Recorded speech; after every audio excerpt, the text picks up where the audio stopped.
예, 지금 4시 9분이고요. 4시 10분에 바로 시작하도록 하겠습니다.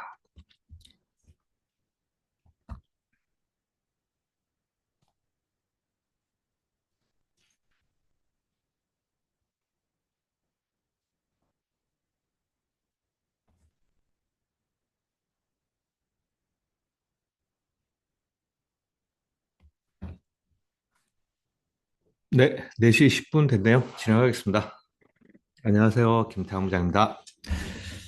일단 이제 글로벌 시장 흐름을 먼저 보겠습니다. 이게 이제 미국 S&P 500이에요. 이제 이게 주봉이고요. 주봉인데 모양은 되게 안정적이죠, 지금은요. 사실은 이제 이게 2020년에 이제 코로나 터지고 저점을 만들고 돈의 힘으로, 유동성의 힘으로 이제 주식이 차근차근 이제 올라갈 때가 있었고, 그리고 요때 이제 조정을 받았던 거는, 이제 금리 인상에 대한 이제 우려감, 뭐 금리 인상을 했기 때문에, 이제 경기가 좀 안 좋아지지 않겠느냐라는 이제 우려감 때문에, 주가가, 대략적으로 한 15% 빠졌어요. S&P 500 기준으로.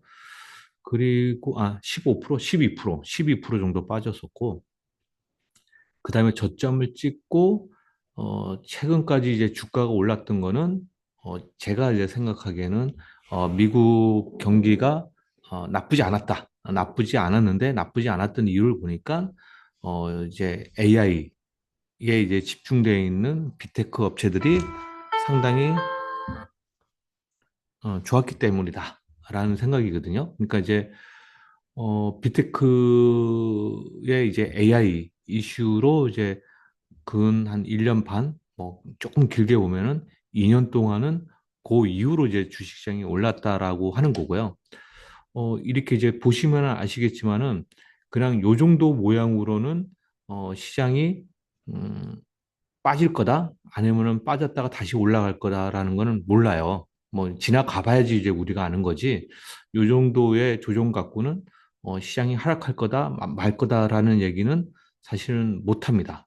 그런데 이제 이게 이제 악재가 터져야 된다고 했잖아요. 이제 주식 시장이 이제 세 가지 이유가 이제 하락을 하는데 제가 이제 첫 번째는 잠깐만요. 이것도 좀 연결이 안 돼 있네요.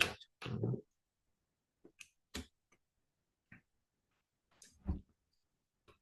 네, 주식이 첫 번째 이제 하락하는 게 이제 보통 마이너스 6%에서 마이너스 한 10% 이제 하락하는 거는 이제 차익 실현 뭐 차익 실현이 나오면서 이제 하락하는 거고 이게 1번이고요. 이제 이게 S&P 500 기준입니다. 그리고 이제 마이너스 8%에서 마이너스 뭐 12%, 15%, 15% 빠지는 경우는 이제 악재가 발생했는데 이거는 이제 우리가 예상하고 있는 악재 또는 우리가 뭐 미리 알고 있는 악재 이런 경우고 세 번째는 마이너스 30%에서 마이너스 50% 하락할 때는 악재가 발생했는데 우리가 전혀 모르는 악재 이게 발생해가지고 결국은 GDP 성장률을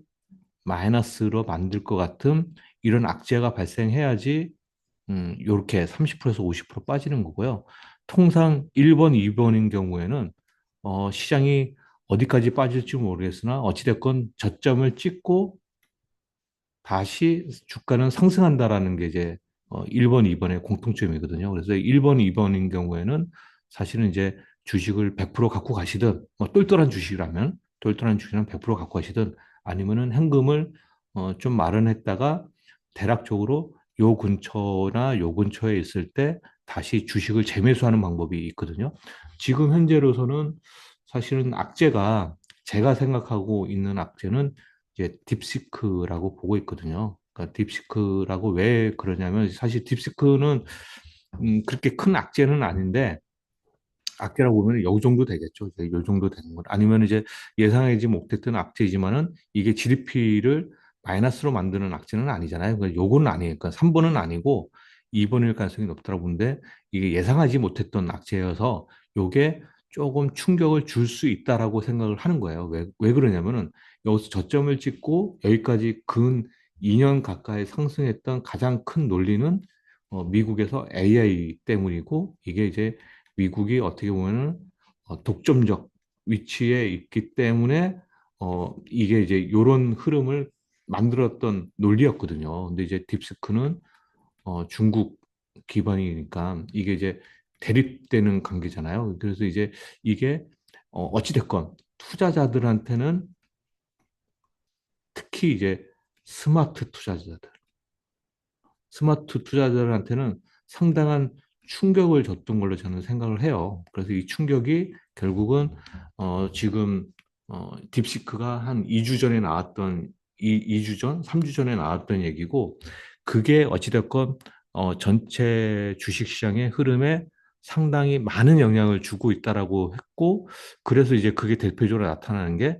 홍콩 항생 지수라고 보고 있거든요. 홍콩 항생 지수가 뭐 주봉상으로 이렇게 가파른 상승을 만든 게 그런 그러니까 투자자들의 인식의 변화에 이제 발생한 거라고 보고 있는 거고 이게 이제 지속될지 아닐지는 뭐 좀 지켜봐야 되겠죠. 이것도 지켜봐야 되는데 어찌됐건 제가 생각하기에는 어, 그 아까 이제 스마트 투자자, 그 이제 일반적인 투자자 말고, 그러니까 이제 글로벌의 이제 펀드를 운영할 정도의 똑똑한 스마트 투자자들은 결국은 자산을 잘 배분하는 거에 대해서 상당히 중점을 두고 그걸 되게 중요시 여기거든요. 그래서 이제 미국의 이제 빅테크 중심으로 있었던 부분을 이제 여타 중국에 있는 업체들도 많이 이동을 할 가능성이 높다라고 봐서 이번의 흐름은 좀 오래 지속될 걸로 보고 있거든요. 그래서 이제 상대적으로 어, 중국 또는 중국의 이제 IT 기업들이 많은 항생 지수는 상대적으로 좀 몇 개월 이상 지속될 걸로 보고 이제 미국은 그것 때문에 빠진다고 생각은 안 해요. 그러니까 미국은 이 딥시크 때문에 빠진다고 생각은 안 하는데 어찌됐건 이제 자산의 이제 올로케이션이라고 하잖아요. 그 자산 배분을 하는 과정 속에 조정은 있을 수 있다라고 보고 있어요. 그리고 이제 그 조정폭이 아까 말씀드린 것처럼 큰 건 아니고 뭐 1번이나 2번 정도. 그럼 이제 많이 빠져야 1번은 이제 마이너스 8%고 2번 같은 경우는 마이너스 15%니까 그러니까 이제 8%에서 적게 빠지면 8%, 많이 빠지면 15% 정도 빠질 수 있는 충격이 있을 수는 있다라고 생각을 하고 있어요. 그래서 이제 그게 당장 뭐 한두 달 사이에 이루어질 현상은 아니고 어, 최소 몇 개월에서 최소 3개월에서 한 6개월 이상에서 벌어질 일이라고 보고 있기 때문에 그래서 당분간은 좀 그런 현상이 좀 움직이지 않겠느냐. 왜냐하면 이제 글로벌 펀드 매니저들이 자산 배분을 하고 있는 과정 속에 이런 현상이 벌어질 수 있다라는 거고 여기에 이제 덧붙여서 러시아 우크라이나 이제 전쟁이 이제 종료가 된다고 하면은 결국은 이제 우크라이나 재건을 할 테고 우크라이나 재건에서 가장 큰 수혜를 받는 나라는 물론 이제 미국이 제일 많이 수혜를 받겠죠. 왜냐하면 돈을 제일 많이 지원했으니 그런데 이제 지리적으로 가까운 유럽 국가들도 상당히 수혜를 많이 받을 것 같고 그리고 이제 저번에 이제 말씀드렸듯이 이제 제가 이걸로 그림을 그렸었잖아요. 그러니까 미국이 지금 좋다라는 크기는 요 정도 크기고 유럽이 좋은 크기는 요 정도인데 여기에 플러스해서 우크라이나가 도움이 되는 크기가 요 정도면은 이제 유럽은 도움이 되는 크기가 요 정도면은 상대적으로 작은 거에 그러니까 유럽이 별로 경기가 좋지 않은 상태에서 유럽이 도움이 되는 그 크기의 양은 상대적으로 더 크다는 얘기죠. 그래서 이제 주식시장은 요거에 반응을 하기 때문에 유럽에 있는 독일, 프랑스, 뭐 여타 국가들이 어, 그것도 이제 결국은 스마트 투자자, 글로벌 펀드 매니저들이 아까 중국과 홍콩의 비중으로 좀 배분을 하듯이 유럽 지역 배분도 같이 이루어진 게 아닐까라는 생각이 들어서 그래서 그런 맥락에서는 이제 조금 좀 미국보다는 중국, 유럽 쪽이 어, 낫지 않겠느냐 라는 생각을 갖고 있습니다. 그래서 이제 그런 모습이 음, 한 3주 전, 한 달 전부터 이제 계속 반복해서 계속 나오는 거고 서서히 나타나는 과정 속이라고 보시면 됩니다. 그래서 이제 우리가 알고 있는 이제 엔비디아나 아니면 이제 반도체가 상대적으로 약한 모습을 보여주는 게 거기에 있는 거죠. 이제 일봉을 보면은 이제 이게 일봉 이제 필라델피아 반도체 지수인데 이런 모습을 보여주는 거고요. 그리고 이제 중국의 대체 국가로 해서 인도가 되게 강했었거든요. 인도가 이제 오랫동안 강했었어요. 그러니까 중국이 글로벌 공장 역할을 했었고, 그리고 이제 미국이 원체 이제 패권 전쟁에서 중국을 많이 견제하고 수출을 막고 뭐 이런 AI 투자를 막고 반도체 투자를 막으니까 결국 이제 공장이 중국에서 인도로 많이 이동을 하면서 인도가 중국의 대체 국가라고 해서 이제 주가가 많이 올랐었잖아요. 많이 올랐다가 최고점을 찍고 계속 빠지는 거, 이 시점이 결국은 중국이 부각받는 시점하고 이제 맞물려 있는 거죠. 이게 보면은 중국이 요 시점하고 여기서 저점을 찍고 밸류 오브 프로그램을 얘기했고 그러면서 이제 중국의 투자자들이 이제 자산 배분을 하는 과정이고 대신 이제 인도에서 빠져나오는 과정이거든요. 그게 이제 어, 이게 딱 요 시점하고 요 시점하고 좀 맞물려 있다라고 보시는 거죠. 그래서 이제 상대적으로 최근에 인도가 더 약해지고 있어요. 더 약해지고 있고 그래서 그것만큼 중국도 조금 더 나아지고 있는 모습이 나오고 있다라고 해서 이제 그 내용은 대략적으로 어, 한 달 전부터 계속 반복되는 내용이라고 보시면 됩니다. 좀 식상하지만은 중요한 내용이고 결국은 지금의 글로벌 시장을 설명하는 가장 키팩터이기 때문에 제가 이제 다시 한번 말씀드렸다라고 보시면 됩니다. 혹시 질문 있으면 채팅창에 올려주시고요. 그 다음으로는 이제 해외 기업에 대한 투자 이론으로 넘어가도록 하겠습니다.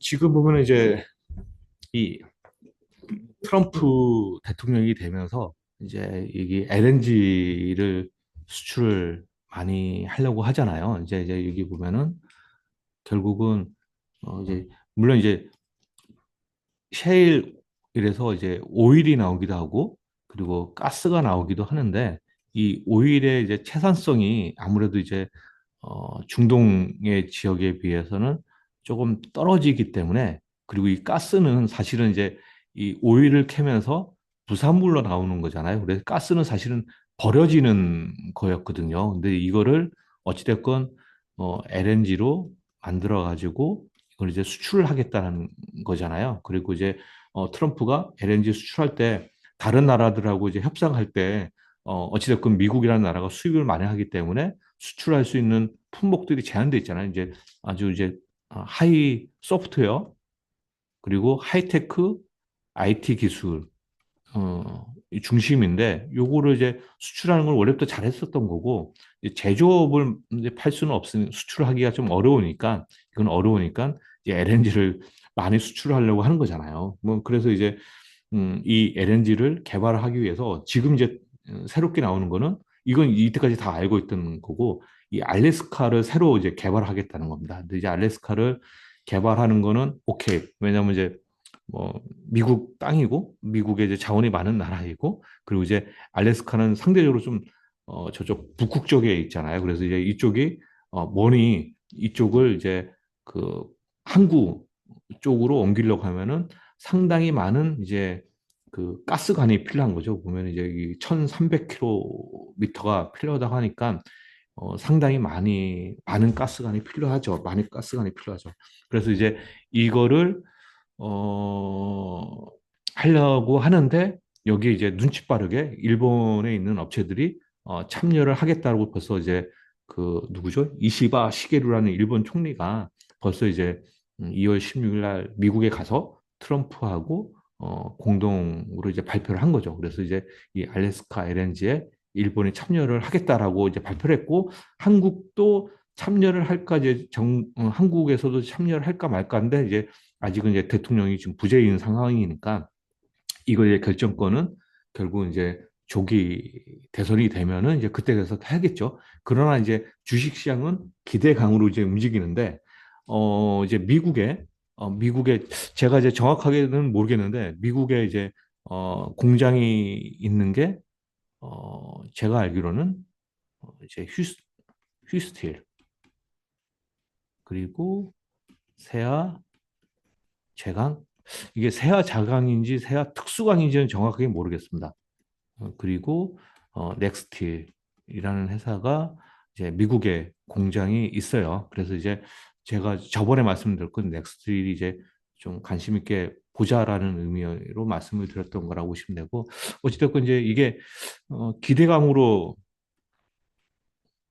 끝날지 아니면 진짜 이제 실적으로 반영이 될지는 잘 모르겠어요. 그러나 이제 어찌됐건 트럼프가 LNG를 개발하고 여기에 또 셰일도 개발하겠다고 이제 계속 얘기를 하는 거니까 결국은 이쪽으로 수요 증가는 생길 거고, 여기서 이제 만드는 이 공장을 왜 미국에다 만들었냐면 결국은 이제 이쪽에 수요를 충족시키기 위해서 한 거거든요. 왜냐하면 이제 계속 관세를 높이니까 얘네들이 이제 머리를 쓰겠다고 좀 여기다 한 거기 때문에.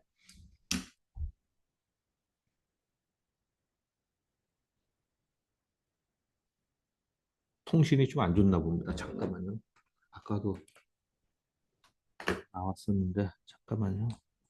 잠시만요. 죄송합니다. 통신이 상태가 안 좋은지, 잠깐만요.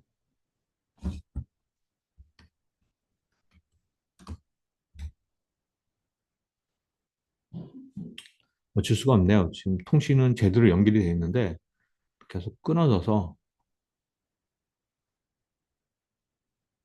네, 잠시만요.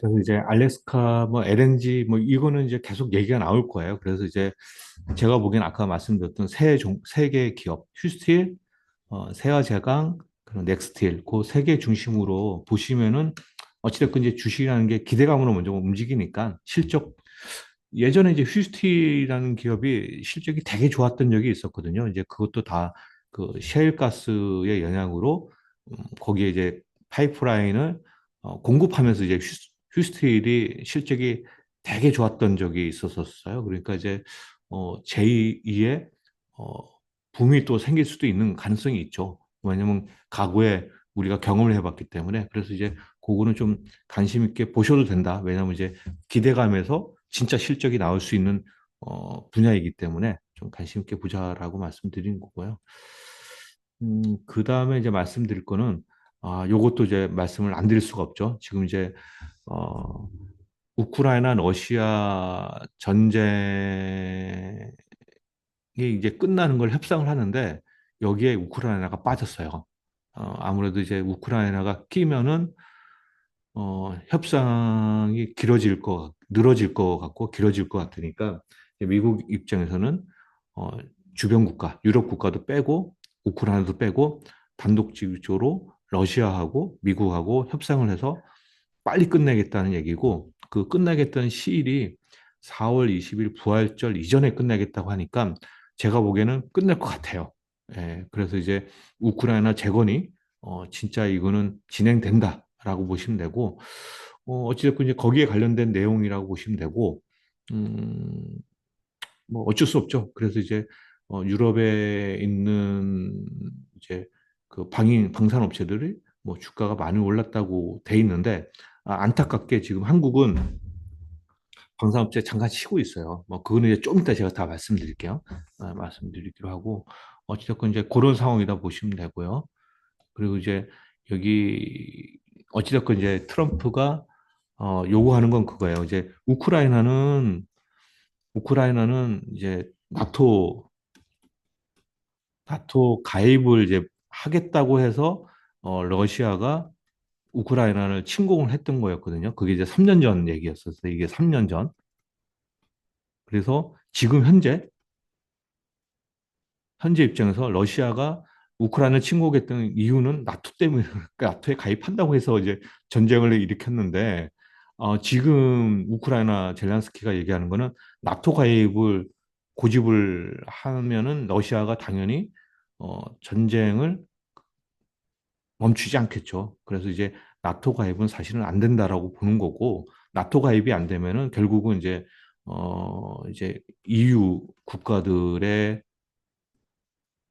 결국은 이제 방위비 증액이 필요한 건데 이게 법적으로 EU 법적으로 이제 그 예산의 이제 사용 용도를 EU 법에서 제한을 뒀었는데 이 방위비를 여기 방위비에 대해서는 예외에서 조항을 둬서 어찌됐건 방위비 늘리는 거에 대해서는 풀어주겠다 이 얘기거든요. 그래서 상당히 어, 유럽에 있는 방산업체들이 주가가 강한 것도 이해가 되고, 당연히 이제 한국에 있는 업체들도 주가가 올라줘야 되는 뉴스인데 좀 약하거든요. 주가는 약해서 그거 이유는 제가 좀 이따 설명을 드릴게요.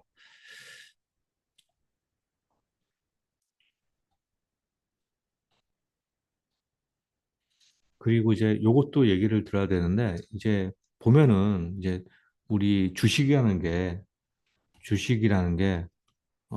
기대감? 으로 주가가 오르든지 아니면은 미리 예상을 해서 주가가 올라가잖아요. 그러니까 실적이 좋아질 거라는 거를 미리 예상해서 주가가 오르는 거와 그리고 실적이 좋아질 거라는 기대감으로 주가가 오르는 거하고 결과는 똑같아요. 주가가 오른다는 거. 그러나 이제 기대감으로 오른 주식은 꼭지가 이제 기대감으로 오른 주식은 꼭지가 어딘지는 모르지만은 계속 올랐다가 결국은 실적이 바탕이 안 되기 때문에 올랐던 그 자리, 제자리로 다시 돌아오는데 실적이 좋아서 예상돼서 올라간 주식은 올라갔다가 조정을 받고 다시 또 오르는 경향이 있거든요. 그러니까 이제 실적이 나오는 주식을 우리가 봐야 된다는 얘기거든요. 이제 물론 이제 이 주가는 뭐 일단은 스타트에서 올라가니까 우리가 뭐라고 얘기는 못 하겠지만은 어찌됐건 지금 이제 키옥시아가 이제 주가가 장중에 21%가 올랐어요. 왜 그러냐면 이제 얘네는 낸드 만드는 업체거든요. 낸드.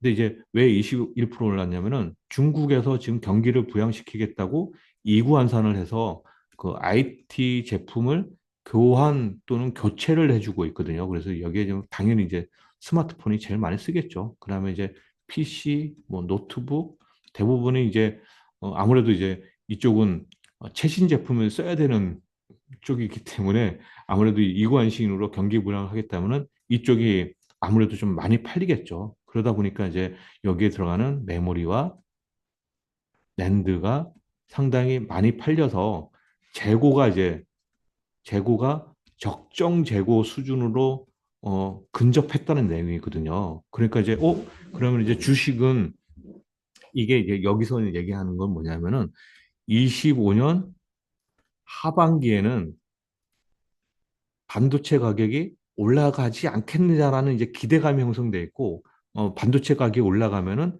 결국은 레거시를 레거시 반도체를 잘 만드는 삼전이나 삼성전자나 SK 한익이 이제는 주가가 올라갈 때가 됐다. 이게 이제 키옥시아가 요 얘기를 하는 거거든요. 그래서 이제 결국은 만약에 이제 진짜 이제 25년 하반기에 반도체 가격이 올라가 준다면 당연히 레거시를 잘 만드는 삼성전자와 하이닉스가 저점을 6개월 전에 주가는 미리 이제 예상하고 오른다는 얘기거든요. 그러면 이 논리가 맞아떨어지는 거죠. 그래서 이제 하이닉스가 4% 오르고 삼성전자가 3% 오른다고 했거든요. 그래서 이제 이러면 이제 투자자들이 이제 하반기에 정말 저점 찍을 수 있는 가능성에 대해서 이제 요거에 대해서 이제 베팅을 하는 거죠. 그래서 좀 길게 보면은 말 될 수 있어요. 뭐 이거는 이제 시간이 지나봐야지 우리가 아는 거지만은 주가라는 건 이제 미리 예상을 해서 올라가는 거기 때문에 어, 말은 된다. 말은 된다. 라는 생각이 든 거죠. 대신 이제 이 기대감이란 거, 요거는 좀 얘기가 달라져. 요거는 우리가 뭐 로봇이나 뭐 AI나 사실은 이제 한국에 있는 업체하고는 별로 관련이 없잖아요. 이제 이거는 이제 우주 항공 이런 건 사실은 이제 우리나라하고는 별로 관련이 없기 때문에 이건 이제 기대감 또는 이제 테마로 올라가는 거고 이거는 이제 사실은 이제 우리가 반도체는 실적이랑 직접적으로 관련돼 있기 때문에 요거는 이제 어, 관심 있게 봐야 되는 거죠.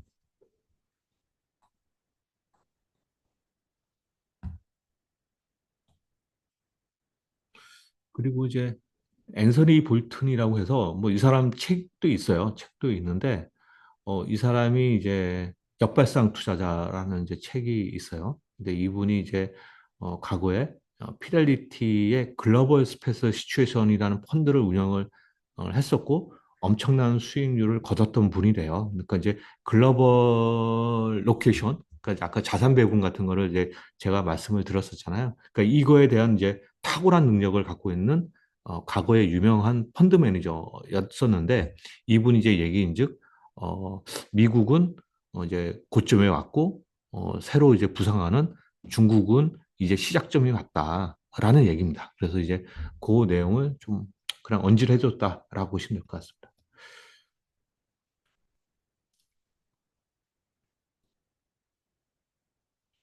네.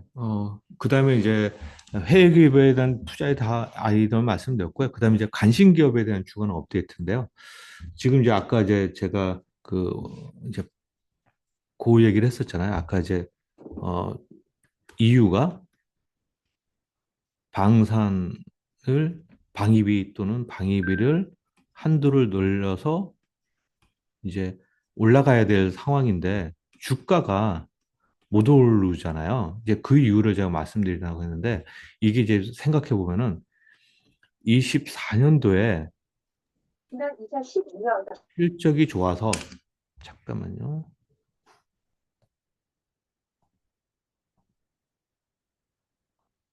실적이 좋아가지고 실적이 좋아서 주가가 이제 올라갔던 분야를 얘기를 하면은 첫 번째가 이제 전력기기 그리고 화장품 그리고 또 뭐가 있죠? 전력기 화장품 그리고 방산 그리고 뭐 이게 이제 1년 이게 이제 상반기에 올랐던 주식이고 전력기기와 방산은 상반기와 하반기까지 이어졌던 주식이었고 이렇잖아요. 화장품은 상반기에 좋았고 하반기는 안 좋았던. 그래서 이제 그리고 이제 실적이 좋았던 이제 대부분의 주식들은 이제 개별주죠. 뭐 개별 주식, 뭐 삼양식품 또는 뭐 파마리스치 뭐 이런 주식들이 이제 개별적으로 올랐던 거죠. 이런 그림이었었고 그래서 이제는 25년으로 넘어왔잖아요. 25년으로 넘어왔으니까 사실은 이제 연초에는 연초에는 이제 투자자들이 왜 그런지는 모르겠으나 이제 새로운 거를 원하는 것 같아요. 새로운 것. 그러니까 이제 과거에 물론 이제 실적이 좋은 것들이 25년도에도 이어질 수는 있지만은 이상한 게 투자자들이 새로운 걸 원하는 거죠. 새로운 걸 원해요. 그래서 이제 새로운 걸 원하는 게 이제 일봤다가 이제 하반기 끝마무리에 좋았던 게 이제 조선주. 가 이제 올라가면서 이 새로운 걸로 이어 바튼을 받아서 이제 25년도에 뭐 조선주도 오르고 그리고 이제 뭐가 올랐나요? 조선주 외에는 특별한 게 없죠. 특별한 게 없죠. 그래서 이제 제 얘기는 뭐냐면은 이게 작년에 좀 많이 올랐던 주식이 쉬고 있다라는 생각이 들어요. 25년에는 쉬고 있는 거고 최소한 6개월 정도는 쉬어야지 다시 또 올라간다라고 보고 있거든요. 왜냐면 주식이란 게 이렇게 쭉 올라가는 게 아니라 올랐다가 빠졌다가 또 올랐다가 빠졌다가 이게 이제 반복되잖아요. 그래서 이제 지금은 좀 빠지는 시점, 이 빠진다는 게 이렇게 빠질 수도 있고 옆으로 길 수도 있고 뭐 아니면 좀 덜 빠질 수도 있는데 어찌됐건 조정받는 기간이 필요한데 지금 전력기기, 방산, 개별 주식 좀 많이 올랐던 주식들은 그 텀이 아니냐, 그러니까 쉬어야 될 텀이 아니냐라고 생각을 하는 거고, 그러면 25년도에 기대감이 아니라 기대감으로 올라가는 주식도 당연히 있겠죠. 뭐 조선주도 뭐 거기에 좀 약간 조선주는 사실은 기대감 플러스 실적인데 이 실적이 좋아진 건 맞아요. 왜냐하면 적자에서 좋아지는 거니까. 그런데 이게 너무 많이 올라 있어서 약간 조선주는 전 별로 안 좋게 보고 있는 입장이고 대신 이제 이 기대감으로 올라가는 주식은 그거는 이제 뭐 제가 말씀드릴 부분은 아닌 거고 실적이 좋아지셔서 이제 올라갈 주식 중에 제가 이제 화장품은 하반기에 쉬었잖아요. 하반기에 쉬어서 야, 이 25년 상반기에 올라갈 수 있는 첫 번째 후보군으로 제가 화장품을 봤었거든요. 근데 약간 좀 이게 조금 늦춰질 거라고 보고 있어요. 왜 그러냐면은 트럼프가 이 관세 얘기를 너무 과하게 얘기하고 있어요. 뭐 25% 때리겠다고 계속 얘기하니까 이 화장품이 상반기에는 못 간다. 최소한 1분기는 쉬어야 되는 게 아닐까라는 생각이 들어요. 왜냐하면 이제 트럼프가 먼저 관세 얘기를 많이 하기 때문에 화장품은 주로 이제 수출을 많이 해서 어, 실적이 좋았던 개념이었잖아요. 그래서 이제 최소한 1분기는 쉬겠다. 그러면 이제 2분기가 되지 않겠느냐라고 생각을 하고 있는 거고요. 그 다음에 제가 생각하는 게 미용기기예요. 미용기기. 미용기기가 올라갈 수 있는 후보군으로 보고 있어요. 그 미용기기에 대해서는 제가 좀 이따 나오니까 이따 말씀을 드릴게요. 그래서 이제 제가 지금 여기서 말씀드리고자 하는 거는 이 화장품이 좋은 얘기가 많이 나오고 있거든요. 뭐 아이패밀리 SC도 약간 실적이 약간 슬로우하긴 했지만은 해외 특히 이제 미국을 향해서 열심히 하겠다라는 얘기예요. 그러니까 이제 올해 예상되는 매출 성장률이 300% 성장할 걸 하니까 아이패밀리 SC도 관심 있게 봐야 될 첫 번째 가는 종목 중에 하나거든요. 근데 이제 요거는 당장 1분기는 아니고 빠르면 2분기 또는 하반기에는 화장품 중심으로 봐야 되는데 그때 이제 아이패밀리 SC를 관심 있게 보자는 의미에서 이제 미리 공부를 해야 되니까 그런 맥락이라고 보시면 되고 반대로 이제 APR은 작년에 상장을 해가지고 주가가 계속 죽을 썼잖아요. 못 오르고 실적은 계속 좋아지고 있고 근데 APR은 작년에 쉬었기 때문에 올해는 상반기에 올라갈 수 있는 가능성이 있다고 봐요. 이제 아까 이제 올라갔고 쉬었고 쉬었다가 올라가고 이런 맥락에서 APR은 그럴 맥락이 있다라고 보는 거고 LIG 넥스원은 작년에 내내 하반기에도 올랐기 때문에 상반기는 쉴 가능성이 있다라고 보는 거고요. 이제 여기서 이제 제 미용기기가 이제 제가 이제 여기서 말씀을 드릴 게 제 25년 상반기에 가장 많이 첫 번째 오를 주식으로 이제 미용기기를 뽑고 있거든요. 미용기기. 미용기를 뽑는 이유가 어, 쉬었어요. 그러니까 이제 코로나 터지고 이제 이 주가가 이렇게 움직이다가 코로나 탁 터져가지고 어 이때 이제 막 주서서 주가가 많이 올랐던 대표적인 한 2년, 2.5년 동안 가장 많이 올랐던 분야가 미용기기였었어요. 뭐 여기에 클래시스, 여기 클래시스 있죠. 클래시스, 원텍, 비올 뭐 이런 기업들이 엄청나게 많이 올랐거든요. 그래서 이제 작년에 실적이 좋았는데도 불구하고 섰어요. 그래서 1년 동안 쉬었기 때문에 그러니까 주식이라는 게 올라가기만 하는 게 아니라 올라갔다가 쉬고 다시 또 오를 수 있기 때문에 1년 동안 쉬었기 때문에 올라갈 수 있는 여건이 돼 있지 않느냐. 그래서 이제 클래시스가 저는 이제 비율도 좋게 보고 있고 원택도 좋게 보고 있어서 말씀을 드린 거예요. 이제 여기에 이제 뭐 이제 휴메딕스도 뭐 어떻게 보면 거기에 드는 거죠. 뭐 약간 아니긴 하지만 어쨌든 휴메닉스 뭐 휴재도 이제 작년에 말에 많이 올랐으니까 얘는 좀 아니고 휴메닉스 비올 그리고 뭐 이런 것들 뭐 그래서 이제 관심 있게 보고 있다라는 얘기고 비올은 제가 뭐 몇 번 계속 강조를 드렸었고요. 이 원택이 또 관심 있게 봐야 된다. 왜냐하면 이제 원택이 올리지오로 국내에서 잘했기 때문에 주가가 많이 올랐다가 국내가 이제 경쟁률이 심해지면서 원택이 이제 실적이 약간 저조했거든요. 그래서 이제 결국은 원택이 해외 쪽으로 잘 나가느냐 못 가느냐가 이제 투자의 핵심 포인트였었거든요. 원택은. 그런데 태국에 진출했는데 작년에 올리지오를 판매하겠다는 목표가 150대였는데 300대 팔았대요. 그러니까 잘하고 있는 거죠. 어차피 이제 올리오조가 나름 한국에서도 먹혔던 제품이었기 때문에 그리고 이제 얘네는 그 소모품을 또 잘 파는 기업이거든요. 그래서 이제 그러면 이제 원택 실적 좋아지고 원택이 실적이 좋아지고 원택 당연히 실적 좋고요. 그리고 비올도 실적 당연히 좋고 그리고 클래시스도 실적이 좋기 때문에 요게 이제 결국은 상장돼 있는 미용기기 회사의 거의 원투 쓰리 격이거든요. 그럼 얘네들이 실적이 개선이 된다면은 아마도 25년 상반기에 올라갈 주식 넘버 1순위이지 않겠느냐라고 보는 거죠. 그래서 제가 좀 강조해서 말씀드렸다고 보시면 되고요.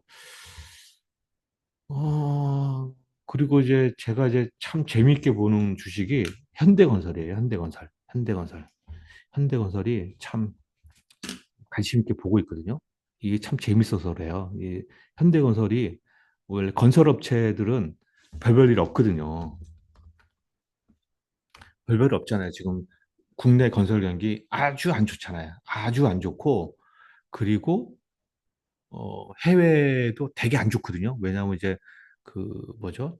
그 중국 업체들이 원체 잘하고 있고 한국의 인건비도 높고 경쟁력이 좀 많이 떨어져서 해외에 진출했던 많은 기업들 건설 업체들이 국내에 눈을 돌렸다가 국내가 이제 망가지면서 상당히 안 좋았던 상황인데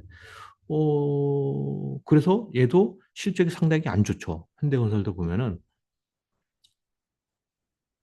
안 좋죠. 연간으로 보면은 이게 뭐 매출액이 어, 재작년에 좀 늘었고, 작년에 조금 늘긴 했는데, 뭐, 요 정도 갖고는 뭐별 재미 없었고, 문제는, 이제 부실이 많을 거라고 생각하잖아요. 왜냐면 이제 건설업체들이 이제 부실 덩어리가 국내에 많을 거라고 생각했고, 해외는, 뭐 있을 거라고 생각하지만 우리가 이제 뭐 확인할 수가 없고, 뭐 체감이 안 되니까 사실 막연한 불안감을 갖고 있었는데, 얘네가 어, 4분기 실적을 오늘 발표했어요. 오늘 1월 22일 날. 1월 20일 날 발표했는데 적자가 1조 7천억. 그래서 이제 부실이란 부실은 다 떨궈버린 거죠. 그러면 이제 보통 이렇게 적자가 크게 나면은 주가가 빠져야 되는데 주가가 안 빠지고 9% 올랐단 말이에요. 그리고는 계속 올랐어요. 이건 또 누가 샀냐면 기관 투자자들이 산 거거든요. 그리고 이제 오늘 이제 처음 오랜만으로 한 4, 5% 빠졌었는데 얘가 주가가 빠지면서 한 21선이거든요. 61선까지 올지는 모르겠는데 이게 61선이거든요. 60은 상당히 밑에 있잖아요. 61선 근처 올렸는지 모르겠는데 21선과 61선 그 사이에 오면은 주식을 좀 사도 된다라고 생각이 들어요. 왜 그러냐면은 이제부터 이제 핵심인데 이게 이제 그 결국은 우리가 이제 그 원전, 원전, 뭐 다르게 또 SMR 이게 이제 글로벌리 엄청나게 붐을 일고 있잖아요. 그래서 이제 중국하고 러시아는 이제 자체적으로 이제 원전을 개발하고 설치할 수 있는 나라니까 그 두 개 나라를 빼고 전 세계에서 186개의 원전을 신규로 만들려고 해요. 그리고 유럽이 70개, 중동이 20개. 그러면 이제 유럽이 되게 많잖아요. 그런데 이제 안타깝게 우리나라 이제 한전이 이제 우리나라만의 독특한 원전 개발 기술을 갖고 있어가지고 여기에 진출을 하려고 했는데 이게 이제 웨스팅하우스하고 이제 분쟁이 있어가지고 합의를 봤다라고 한 2, 3주 전에 뉴스가 나왔었잖아요. 근데 이제 합의 본 내용이 유럽에서 한국이 철수하는 걸로 합의를 본 것 같아요. 그래서 이제 뉴스 보면 아시겠지만 이제 한수원이 유럽에서 철수한다고 돼 있고 웨스팅하우스는 이제 유럽에 집중을 하는 거고 한국은 한수원과 한전은 중동 지역에 집중을 하는 거예요. 숫자가 좀 적잖아요. 그러니까 이제 사실은 좀 안타깝죠. 왜냐하면 이제 좋은 기술을 갖고 있는데 유럽 시장을 놓쳤으니까. 그런데 이제 어찌됐건 이렇게 돼 있는 거고, 여기서 보시면은 두산 에너비티하고 현대건설, 두산 에너비티는 이제 원전에 대해서 주기기에 대한 어, 이 기술력이 세계에서 1등을 해가지고, 어찌됐건 웨스팅하우스가 EU에서 수주를 받던, 한수원이나 한전이 중동에서 수주를 받던 이 주기기는 두산 에너지 거를 다 납품해요. 이쪽으로 다 납품을 해요. 그러니까 두산 에너비티가 주가가 올라갈 거는 맞는 것 같아요. 근데 아까 말씀드린 현대건설도 이 웨스팅하우스하고 계약을 맺었고, 얘네 한수원이나 한전하고 계약을 맺어서 얘도 두산 에너비티와 똑같이 어, 수주를 받으면은 다 얘네들이 가서 건설을 할 거예요. 시공을 다 할 거예요, 얘네들이. 그러니까 두산 에너비티, 현대건설은 이게 이게 거의 한 기를 하면은 건설 기간이 10년에서 한 15년 하거든요. 그러니까 이게 이제 막, 이제 막 시작한 거예요. 이제 막 시작. 그래서 두산에너비티, 현대건설은 이 원전과 SML에 관련된 어, 아주 글로벌리 좋은 기술을 갖고 있기 때문에 얘는 계속 관심 있게 보자. 그래서 이제 현대건설을 계속 유심히 봐야 된다. 그런데 이제 지금은 단기적으로 좀 많이 쏟아왔기 때문에 지금 말고 21선과 61선 사이에 이제 주가가 오면은 분할로 계속 매수하시면은 괜찮을 것 같아요. 저도 이제 살려고 해요. 현대건설 위주로 살려고 하고 있고요. 근데 조금 이제 지켜봐야 되겠죠. 그 다음에는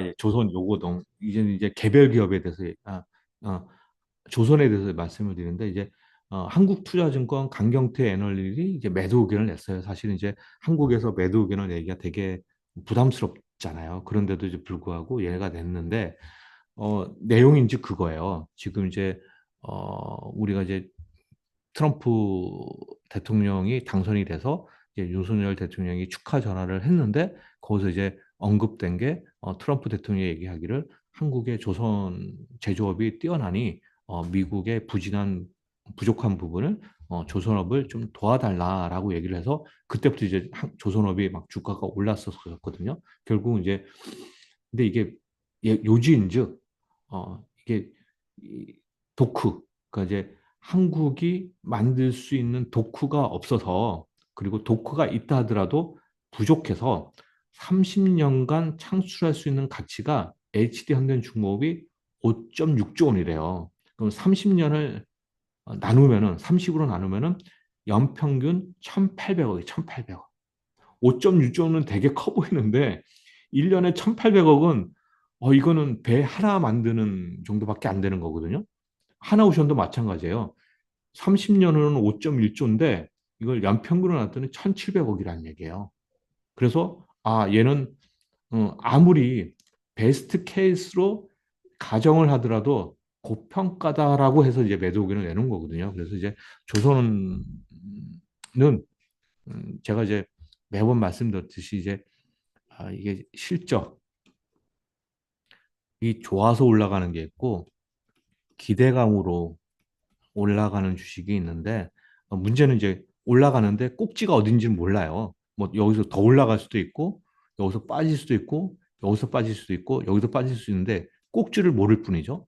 근데 이제 제가 보기에는 조선주는 기대감으로 올라간다라고 보고 있거든요. 그래서 사실은 제가 손을 잘 안 댄 이유이기도 한데 어찌됐건 이제 어, 이 강경태 애널리스트가 뭐 그런 논조로 썼기 때문에 이때부터 주가가 좀 빠졌다라고 보시면 되고요.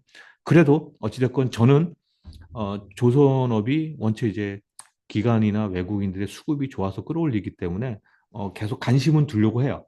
관심은 두려고 합니다. 관심 두려고 하고 있고 특히 이제 엔진 사업부는 중국의 수혜를 받기 때문에 저는 이제 엔진 쪽은 더 1순위로 보고 기타 이제 큰 대형주의 조선주는 계속적으로 관심은 두려고 합니다. 근데 이제 별로 손이 갈지 안 갈지는 잘 모르겠는데 어찌됐건 관심은 두려고 합니다.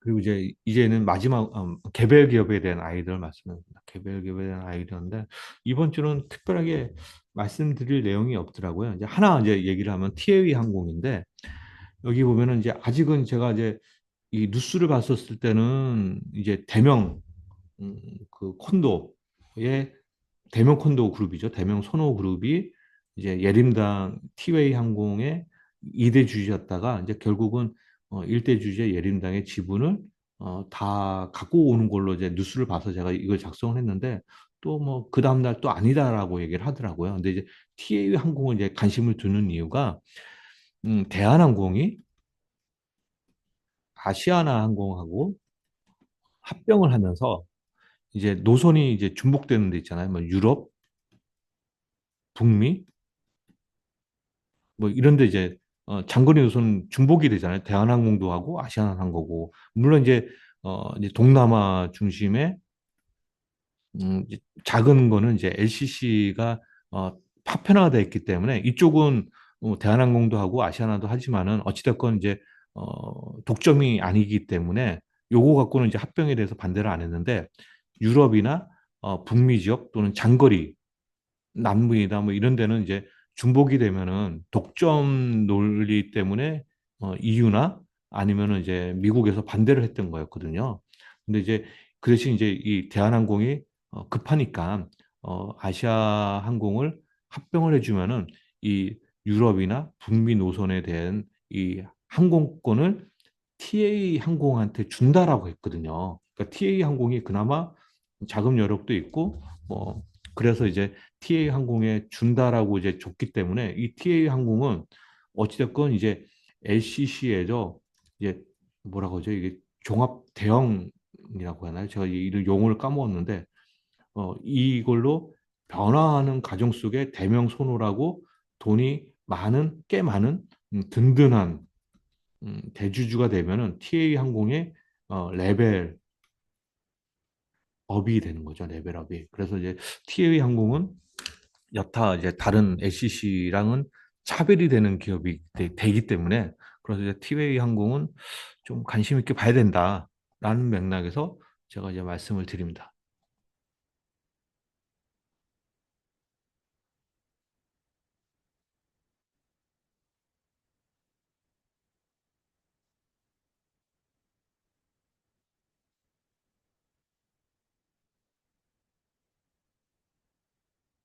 네, 뭐 이게 다 말씀드렸고요. 이제 마지막으로 이제 PB 랩에 대해서 말씀드렸는데 변화 없어요. 저번 주에 변화 없습니다. 저번 주랑 변함이 없고요. 여전히 이제 제일 많이 갖고 있는 거는 HD 현대 건설 기계 현금 1%, 그럼 거의 없는 거나 마찬가지죠. 현금 1% 갖고 있고 LG 현대건설기가 40, 정확하게 모르겠는데 몇 퍼센트 갖고 있는지는 모르겠네. LG 현대건설이 제일 많고 그다음에 이제 하이브, 코나이 그리고 휴메딕스, 비올 그리고 바이오 플러스 이렇게 갖고 있습니다. 근데 바이오 플러스는 이제 1%만 갖고 있어서 아직은 이제 조금씩 사들어가려고 하는 과정이고요.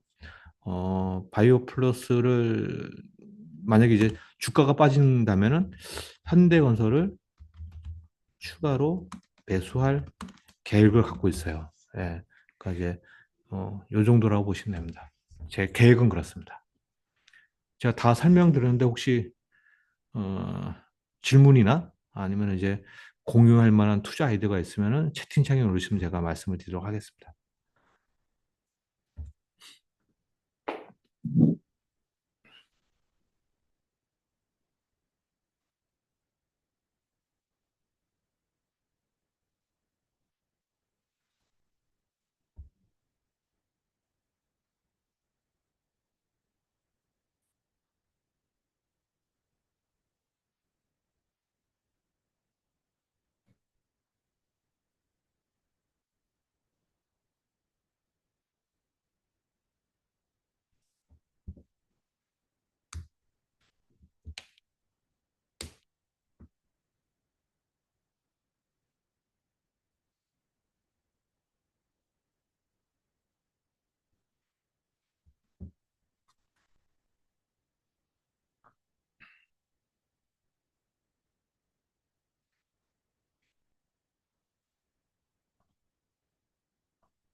네, 질문이 없으면 여기서 마치도록 하겠습니다. 다음 주에 뵙도록 하겠습니다. 감사합니다.